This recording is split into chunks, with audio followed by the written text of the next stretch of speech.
All right, shipping question. I found it best to create shipping profiles in Etsy. So let me show you how to do that.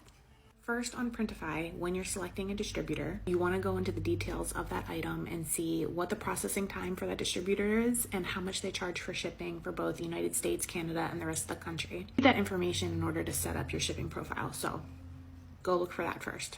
Then go to Etsy, click Settings, Shipping Settings.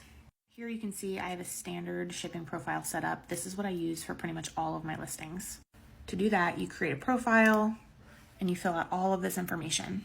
You want to make sure that you're selecting a fixed price manually, or this is going to mess with Printify. You don't want Etsy just like adjusting your shipping accordingly. Fill out all this information, country of origin, zip code of your distributor, enter the processing time that they gave you from the information I told you to gather at first.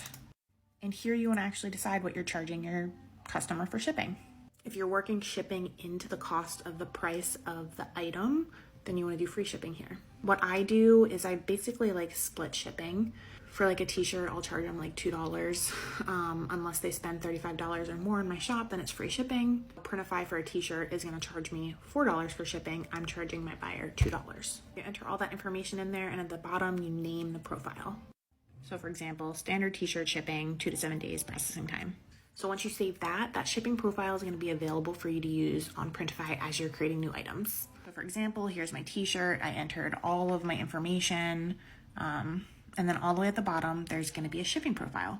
The standard is always going to be selecting, like it's going to come with create new shipping profile selected. I wouldn't recommend doing that because it's going to create, for every item you create, it's going to create a new profile over on your Etsy, and it's going to get really cluttered and messy, and it's just not necessary.